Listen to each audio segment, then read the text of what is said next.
तो हम मकर लगन वाले जातकों के लिए बात कर रहे थे केतु की प्लेसमेंट के बारे में। इस वीडियो में देखेंगे अब मकर लगन के लिए अगर फोर्थ हाउस में केतु स्थित हो तो इस केस में केतु आपको वास्तव में किस प्रकार का प्रभाव दे सकते हैं। मेष राशि में आपके फोर्थ हाउस में इस प्रकार की केतु की स्थिति बनेगी। मेष राशि में वैसे अगर देखा जाए तो केतु के रिजल्ट बहुत ही ज्यादा अच्छे माने जा सकते हैं, लेकिन क्योंकि ये केंद्र स्थान में केतु है इसलिए आपको ये घर से दूर करेंगे। इसके साथ साथ परिवार के सदस्यों के साथ अक्सर आपके मतभेद रहेंगे। हालांकि आपका लगाव बहुत ज्यादा रहेगा घर परिवार से या परिवार के सदस्यों से, लेकिन जो अंडरस्टैंडिंग की कमी है कहीं ना कहीं वो झलकेगी। इसलिए यहाँ केतु है तो हो सकता है कि जातक को जो शुरुआत से पालन पोषण मिला है, फैमिली की तरफ से जो सपोर्ट मिला है, कहीं ना कहीं उसमें कुछ कमियां रही हों या जातक के लिए वो पर्याप्त नहीं रहा हो। इस प्रकार का केतु है तो जातक को धन संपत्ति वगैरह हासिल करने, अपना खुद का घर या अपना खुद का फैमिली बसाने में कुछ दिक्कतें रहेंगी। केतु यहाँ स्थित होते हुए ये दिखाते हैं कि आपके घर में, परिवार में या स्पेशली आपके माताजी काफ़ी सारी स्पिरिचुअल एक्टिविटीज़ या काफ़ी पूजा पाठ वगैरह करते होंगे। इसके साथ-साथ फैमिली में कोई ना कोई धार्मिक कार्य या कोई भी अनुष्ठान टाइप की इस प्रकार की जो क्रियाएँ हैं, वो लगातार होती रहेंगी। इस प्रकार का जातक मेनली अपने स्टडी पर्पज़ के लिए या फिर अपने करियर पर्पज़ के लिए अगर अपना घर छोड़ता है, घर से दूर सेटल होता है, किसी दूसरे स्टेट में या इवन अगर फॉरेन में सेटल होता है, तो वो करियर के लिए ज़्यादा बेहतर अवसर खोज पाएगा। यहाँ केतु के स्थित होते हुए हालांकि अब आपको अन्य ग्रहों को भी देखना होगा। केतु के जो यहाँ डिस्पोजिटर हैं वो मंगल हैं, और क्योंकि केतु मंगलवत ही चलते हैं इसलिए मंगल की प्लेसमेंट अब आपके लिए और भी ज्यादा मैटर करेगी। साथ में जो केतु के साथ स्थित ग्रह हैं आपके फोर्थ हाउस में, उन पर भी आप जरूर विचार करिएगा।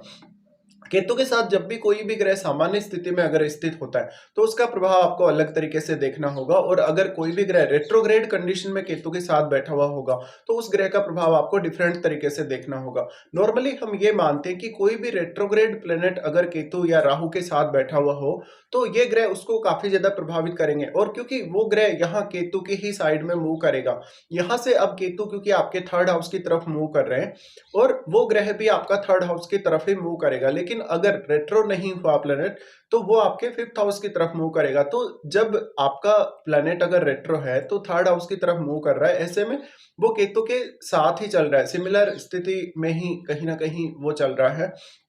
इसलिए स्पीड कम ज्यादा जरूर हो सकती है ग्रहों के गोचरीय स्थितियों के हिसाब से या उनकी जो ड्यूरेशन है गोचर की उसके हिसाब से, लेकिन आपको फिर डिग्री डिफरेंस देखना होगा। लेकिन अगर रेट्रोग्रेड नहीं है प्लेनेट तो उस केस में केतु उतना अधिक प्रभाव नहीं डाल पाएंगे।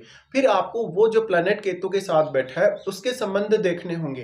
एक तो वो मेष राशि में किस प्रकार का रिजल्ट आपको प्रदान कर सकता है, और फोर्थ हाउस में स्थित होते हुए वो आपको किस प्रकार का प्रभाव दे सकता है। तो यहाँ पे अगर फायरी प्लेनेट होगा, फायरी प्लेनेट होने के केस में घर परिवार के सदस्यों के साथ मतभेद होने की संभावनाएं ज्यादा रहेंगी, या परिवार के लोगों के साथ कहीं ना कहीं इश्यूज ज्यादा रहेंगे। साथ ही जातक अक्सर फ्रस्ट्रेट होगा, बहुत ज्यादा कुछ वो पाना चाहेगा लेकिन उसको उस वे में मिलेगा नहीं जिस वे में वो वास्तव में पाना चाहता है। इसके साथ ही अगर कोई भी शुभ ग्रह स्थित होगा यहाँ पे, उस केस में आपको ये देखना है कि वो शुभ ग्रह कौन सा है। कहीं ना कहीं अगर चंद्रमा स्थित है, बृहस्पति स्थित है, तो चंद्रमा के केस में तो यहाँ पर आपको काफी ज्यादा इश्यूज रहेंगे, लेकिन बृहस्पति के केस में जरूर आपको थोड़ी मदद अवश्य ही मिल सकती है। बृहस्पति अगर यहाँ केतु के साथ स्थित हो तो वो रेट्रोग्रेड नहीं होने चाहिए, नहीं तो उनके शुभ प्रभाव में कमी आ जाएगी और फिर केतु का प्रभाव भी उन पर पड़ेगा।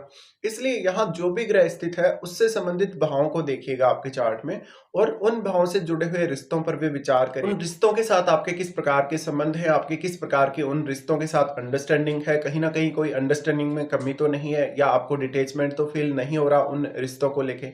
इसके साथ साथ कहीं ना कहीं उन रिश्तों से आपको किसी भी प्रकार का अगर कोई गेन प्राप्त हो रहा है, या उन भावों से रिलेटेड कार्यों से अगर आपको किसी भी प्रकार का फायदा या गेन प्राप्त हो रहा है, तो वो फायदा आपके लिए कहीं ना कहीं सफिशिएंट नहीं होगा और आप इसको लेकर अक्सर चिंतित भी रहेंगे। तो जातक को हमेशा ही इन बातों का ध्यान रखना होगा। केतु अगर यहाँ स्थित है तो रेट्रो स्थिति में कोई भी प्लेनेट अगर बैठता है केतु के साथ, उस केस में वो प्लेनेट का कहीं ना कहीं एनर्जी वैसे भी कम होगा, और केतु उस ग्रह की एनर्जी को एब्जॉर्ब करने का काम कर रहे हैं, सोखने का काम कर रहे हैं।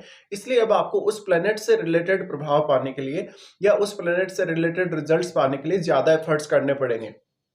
केतु के साथ जब भी कोई भी प्लेनेट अगर सामान्य स्थिति में है तब जरूर यहाँ पर बेहतर परिणाम हो सकते हैं, लेकिन अगर जुपिटर जैसा प्लेनेट हो तभी वो ज्यादा से ज्यादा यहाँ आपको हेल्प कर पाएगा, क्योंकि जुपिटर और केतु का जो कारकत्व है वो थोड़ा मिलता जुलता सा है, और यहाँ अगर जुपिटर रेट्रोग्रेड कंडीशन में नहीं होकर सामान्य स्थिति में बैठे हैं केतु के साथ, तो उस केस में निश्चित तौर पे ही आप अपने विवेक, अपने ज्ञान या बुद्धि का बेहतर उपयोग कर पाएंगे।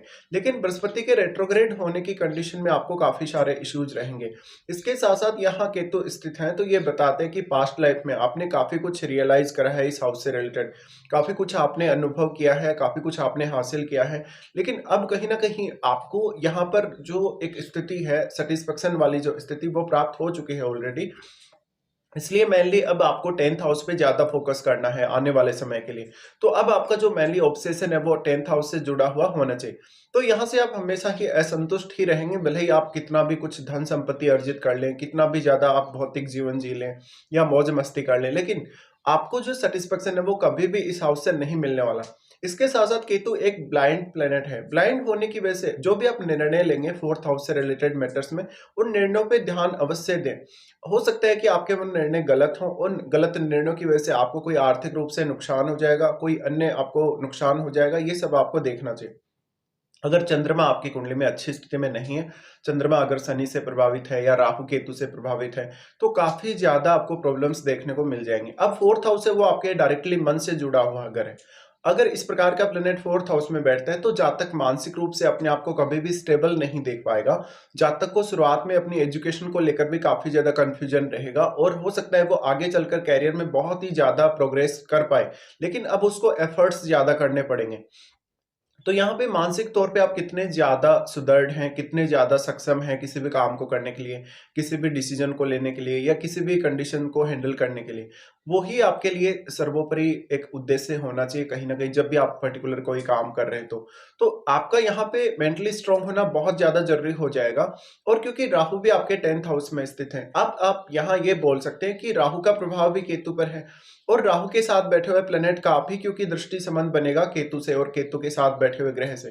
देखिए केतु का जो प्रभाव है, केतु के साथ बैठे हुए ग्रह का जो प्रभाव है वो ज़्यादा नहीं पड़ेगा राहु पर, या राहु के साथ बैठे हुए ग्रह पर भी वो प्रभाव ज़्यादा नहीं रहेगा, क्योंकि केतु यहाँ पे अपने साथ बैठे हुए ग्रह की एनर्जी को कम करने का काम कर रहे हैं और इस हाउस के एनर्जी को भी वो कम करने का काम कर रहे हैं। इसलिए केतु यहाँ काफ़ी ज़्यादा कमी उत्पन्न करेंगे। लेकिन जो राहु के साथ आपके 10th हाउस में बैठा हुआ ग्रह है, क्योंकि राहु की क्वालिटीज़ की वज़ह से या राहु के इफ़ेक्ट की वज़ह से वो काफ़ी ज़्यादा मल्टीप्लाई हुआ है। इसलिए राहु की तुलना में राहु के साथ बैठा हुआ ग्रह यहाँ केतु पर और केतु के साथ बैठे हुए ग्रह पर ज़्यादा प्रभाव डाल पाएगा। और क्योंकि राहु और केतु के मध्य 180 डिग्री का जो एंगल बनता है, वो एंगल हमेशा बना हुआ रहेगा हर कंडीशन में। जितना मूवमेंट राहु का होगा, उतना ही मूवमेंट यहाँ केतु का भी होगा। ये आपको ध्यान रखना ज़रूरी है। इसलिए कहीं न कहीं जो आपका राहु का प्रभाव है केतु पर, वो एक सीमा तक ही हो सकता है। लेकिन राहु के साथ बैठा हुआ ग्रह यहाँ काफ़ी ज़्यादा स्ट्रांगली इम्पैक्ट डाल पाएगा केतु पर और केतु के साथ बैठे हुए ग्रह पर भी। तो आपको वो प्लैनेट देखना होगा कि राहु के साथ कौन-सा प्लैनेट बैठा है।